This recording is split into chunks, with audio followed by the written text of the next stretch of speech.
Sesuai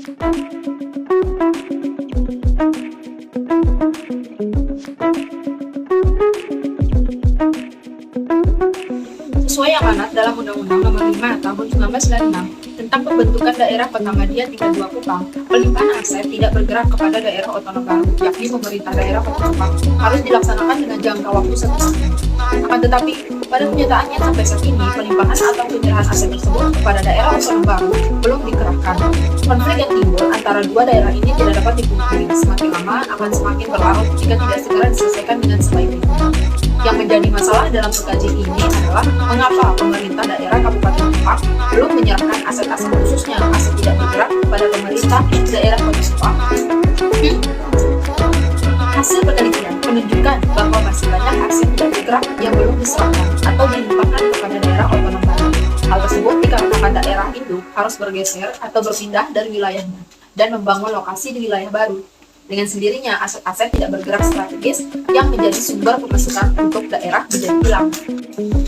Otonomi dalam Undang-Undang Dasar Negara Republik Indonesia tahun 1945 pasal 18 menyatakan otonomi daerah merupakan prinsip daerah mengatur dan mengurus sendiri ke pemerintahnya menurut asas otonomi dan tugas pembantuan, atau menegaskan pemerintah daerah adalah pemerintah otonomi dalam NKRI. Dalam Undang-Undang Dasar 1945 pasal 18 juga menjelaskan bahwa dalam otonomi daerah tidak boleh melebihi batas-batas yang telah ditentukan negara sebagai aturan nasional, yaitu urusan pemerintahan yang oleh undang-undang ditentukan sebagai urusan pemerintah pusat, yakni politik luar negeri, pertahanan, keamanan, justisi, moneter, dan fiskal agama. Semenjak disahkan dan diberlakukan Undang-Undang Nomor 5 Tahun 1996 tentang pembentukan Kota Madia Daerah 32 Kupang, tidak serta-merta Kabupaten Induk langsung meninggalkan daerah pemekaran dan beralih ke pusat pemerintahan Kabupaten yang baru.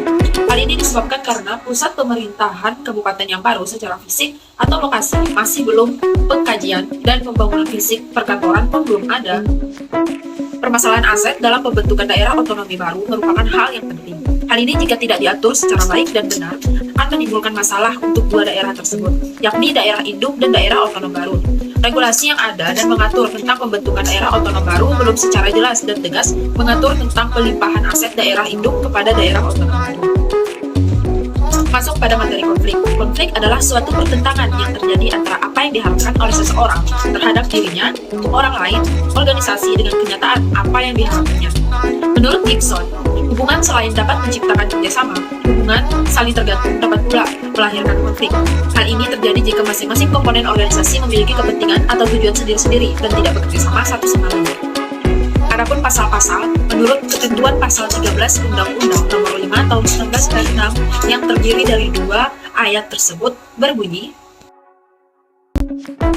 Ayat 1, untuk kelancaran penyelenggaraan pemerintahan di Kota Madia Daerah 32 Kupang, sesuai dengan ketentuan peraturan perundang-undangan yang berlaku, Gubernur Kepala Daerah tingkat 1 Nusa Tenggara Timur dan Bupati Kepala Daerah tingkat 2 Kupang mengatur penyerahan kepada pemerintahan Kota Madia Daerah tingkat 2 Kupang. A. Pegawai-pegawai yang karena jabatannya diperlukan oleh pemerintah Kota Madia Daerah tingkat 2 Kupang, tanah, bangunan, barang bergerak, dan barang tidak bergerak lainnya yang menjadi milik atau dikuasai atau dimanfaatkan oleh pemerintah Provinsi Daerah tingkat 1 Nusa Tenggara Timur dan pemerintah Kabupaten Daerah tingkat 2 Kupang yang berada dalam wilayah Kota Madia Daerah tingkat 2 Kupang dan dianggap perlu untuk diserahkan. Badan-badan usaha milik daerah pemerintah Provinsi Daerah tingkat 1 Nusa Tenggara Timur dan pemerintah Kabupaten Daerah tingkat 2 Kupang yang tempat kedudukannya terletak di daerah Kota Madia Daerah tingkat 2 Kupang dan dianggap perlu untuk diserahkan. Undang-Undang Pemerintah Kabupaten Daerah tingkat 2 Kupang yang kegunaannya untuk wilayah Kota Madia Daerah tingkat 2 Kupang. Perlengkapan kantor, arsip, dokumentasi, dan perpustakaan yang karena sifatnya diperlukan Kota Madia Daerah tingkat 2 Kupang. Ayat 2, pelaksanaan penyerahan sebagaimana dimaksud pada ayat 1, selambat-lambatnya harus diselesaikan dalam waktu 1 tahun terhitung sejak diresmikannya Kota Madia Daerah tingkat 2 Kupang. Penyelesaian akan konflik penyerahan aset antara kedua daerah ini sebenarnya sudah berjalan selama beberapa tahun terakhir ini. Hanya saja belum ada titik temu dan jalan keluar yang tepat untuk menyelesaikan konflik pelimpahan aset tersebut. Seperti yang dikemukakan oleh beberapa ahli menyangkut tipe-tipe penyelesaian konflik antar organisasi.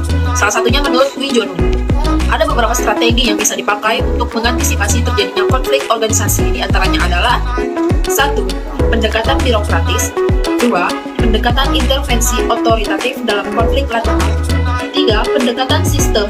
Dan 4. Reorganisasi struktural. Komunikasi antar tingkat pimpinan daerah pun sudah pasti harus dilakukan dengan baik dan kondusif, sehingga tidak menimbulkan ketersinggungan di antara kedua daerah tersebut. Negosiasi penghindaran arbitrasi, konsiliasi, adjudikasi sebaiknya menjadi jalan keluar bagi penyelesaian konflik antara kedua daerah ini, sehingga tidak berujung pada pemaksaan atau kekerasan fisik dan psikologis kepada salah satu daerah.